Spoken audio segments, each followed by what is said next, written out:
Fall of the Mighty Part 1. Baitra blinked away, immediately followed by Kor. No matter the direction she took, her double would follow her without fail. Soon both of them were outside the mines, in a secluded space away from prying eyes. Something is wrong, Kor thought. After blinking so many times, even I feel tired. How can a hybrid have such strength? Also, why did she left the mines? I couldn't use powerful spells there without the risk of killing us both. Even if she's just half as smart as I am, she can't have given me this advantage for no reason. You bet I didn't, Baitra replied, shocking her double. Kor couldn't believe that a mere copy had developed a willpower so strong that she could easily invade Kor's mind. An enormous array, over 100 meters, 330 feet, large, surrounded them as Baitra assumed the perfect form of a Raiju. Kor could clearly feel that her clone didn't just shapeshift, that was an exact copy of their original body. The only difference was that its scales were black and its eyes yellow instead of being respectively silver and red. Kor unleashed the Tier 5 Chaos spell, Floodstorm, only to see the Chaos magic revert to its darkness version because of the array. Baitra didn't miss the opening. She dodged all the darkness bullets as if they were still and pierced Kor's chest with her horns, ripping it to shreds. Kor screamed in pain realizing she had fallen into a trap. Not only did the light-based array made chaos magic useless, but it also made the light element seep inside everything within the premises of the formation. Because of that, the light element was constantly assaulting her chaos-made body, turning it into darkness energy as well. The light magic flooding through her open wound was like poison, sapping her strength at an alarming rate. Each chunk of flesh was actually highly compressed chaos energy that once lost couldn't be recovered due to Baitra's energy signature infecting Kors. Unlike Scarlet the Scorpicore, Baitra knew all the secrets of chaos magic and its fatal weaknesses as well. Baitra, on the other hand, was unaffected by the array. Her body was physical, hence the light element was a source of nourishment for her. Fuck, all the spells I had prepared are now useless. If this keeps up like this, I'll be the one devoured. Kor thought as the Raiju tore her apart limb from limb, with such speed and ferocity that she had no time to cast a single spell. It had taken Baitra a lot of time and effort to steal enough crystals from the mines to support her reversal array, but it had been worth it. The more of her original memories and wisdom she recovered, the more the psychic bond between them grew stronger. She knew it was only a matter of time before the eldritch who had spawned her would hunt her down. Baitra could already taste the enormous amount of energy she would obtain by consuming her double. Enough to maybe even satiate the hunger that tormented her ever since the day she had turned into an abomination. Suddenly, the ground trembled and the earth below the two sworn enemies turned into a hand the size of a cruise ship, crushing both the array and Baitra under its grip. I told you not to underestimate a hybrid. We've already lost several eldritches due to their conceit, Xenogrosh said, using her Mother Earth glove to trap her prey. Not only did it allow her to dominate the earth element, but it also distorted the elemental balance so much that it made it impossible to use dimensional magic. After consuming her troll double, Xenogrosh had become able to recover her human body. She looked like a woman in her mid-20s, around 1.6 meters, 5 feet 3 inches, tall, wearing an ample cream-colored magician robe. Her looks were kind of plain. She had light brown hair with black streaks and youthful chestnut eyes that contrasted with the ancient wisdom of her gaze. How long have you been there? Kor asked. Only her head and part of her chest remained. It would take her months to recover from her injuries without committing genocide. From the beginning. Then why didn't you do anything? Kor's voice was full of anger and spite. To teach you a lesson I hope you will in turn teach other eldritches. Never underestimate an opponent. You knew your clone was bound to have recovered most of your memories, yet you charged in blindly. That was beyond stupid. Please, let me go, Baitra said. Original or clone, I don't care. I just want to live. I promise that if you spare my life, you'll never hear again from me. Beg all you want, your destiny is sealed. There's only room for one Kor on the entire Mogar, Kor replied. Then you can be Kor and I can be Baitra. I'm tired of hiding and fighting. I want to use my hammer and Forgemaster again. I don't want to be defined by my hunger anymore. Baitra is a name I relinquished, but it's still mine, Kor said, regrowing her limbs so that she could stand up. You own nothing and you deserve nothing. Once I'm done with you, I'll become strong enough to devour anyone who dares to stand in my path. What? Xenogrosh was flabbergasted. What about your title of ruler of the flames? What about your herd? You could finally meet other Raijus again after centuries of isolation, and all you can think of is something meaningless as preying on the weak? Who needs a herd when you can have power? What use can have wasting time to forge master artifacts when I can simply take them from the hands of my fallen enemies? Kor said with a mad grin on her face, showing many rows of shark-like teeth. As for my title, do not worry. I will cleanse Mogar in a forge of chaos. I changed my mind. Feel free to eat her. Xenogrosh opened her hand and freed Baitra from her stone prison. What? Both the original and the clone asked in unison. I told you to not underestimate your opponent, in this case, me. The cause has no use for a power-hungry fool. Neither I nor the Master have ever aimed for Mogar's destruction. The Master just wants to make the human race better, whereas I'm content with breaking free from the chains of fate. Since you're bound to be a problem in the future, I might as well take care of you right now in your weakened state.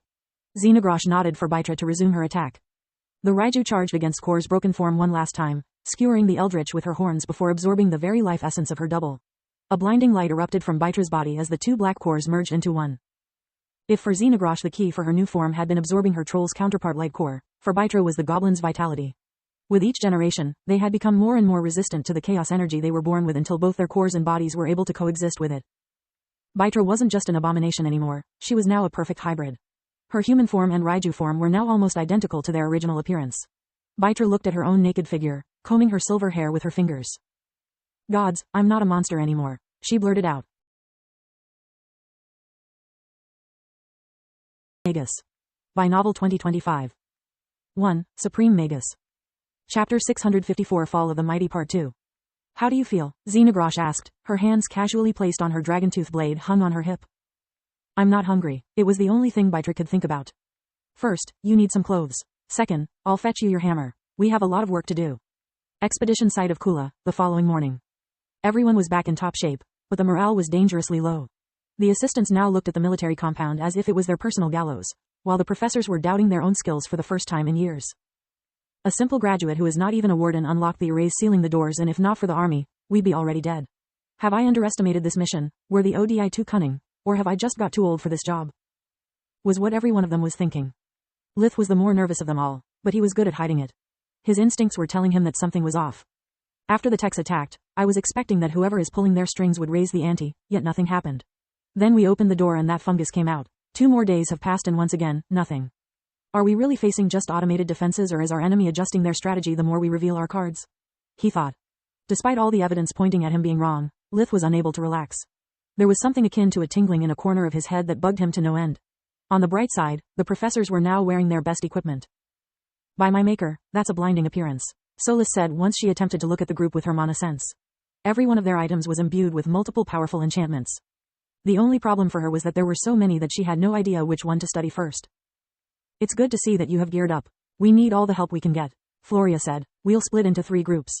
Professor Yandra, Professor Elkaz, Ranger Verhan, and I will explore the first building on the left, right after the city door.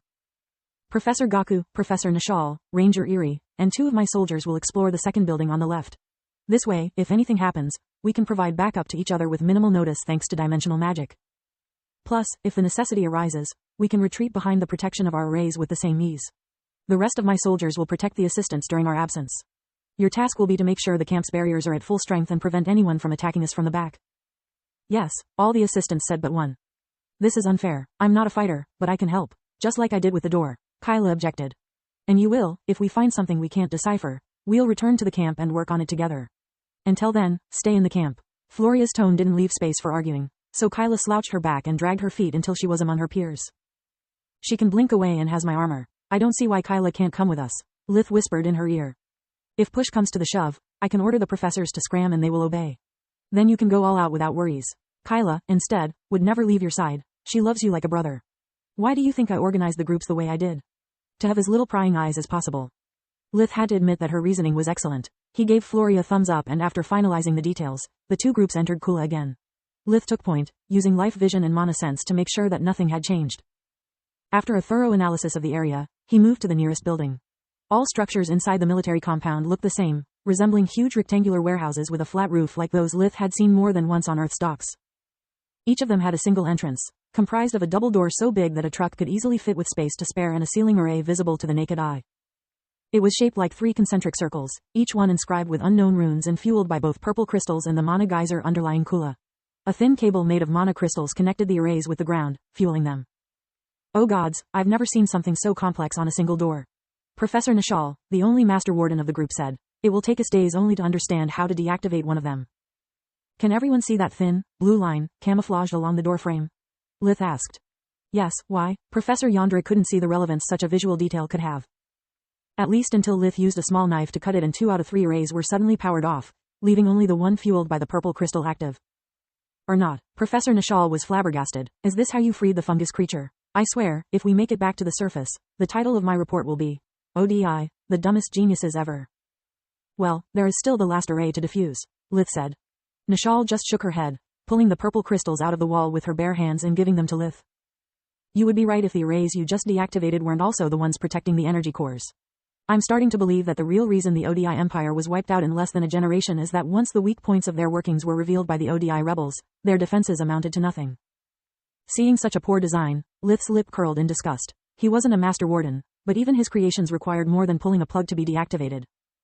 Those morons abused the keep it simple rule. They basically left on, off switches on all the arrays we met so far. He thought. Maybe back then reading and magic were an exclusive of the elites. Solus suggested. For ignorant folks and laymen, magic is a godlike power. It seems dumb to us because we are all cultured people. After giving her a mind nod, yet not stopping from considering the ODI a bunch of idiots, Lith asked. Why did you hand me these crystals? Consider them a present. They are nothing special, so the kingdom will surely give them to us as a reward. They will deduct them from my share instead of yours.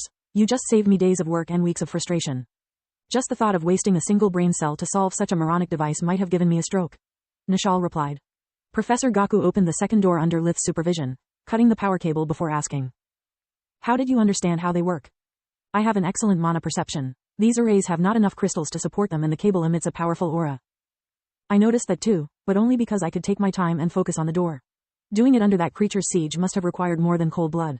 It takes talent and guts to bet everything on an intuition. Would you be interested in becoming a professor for the Crystal Griffin? I called dibs already. Yandris snorted.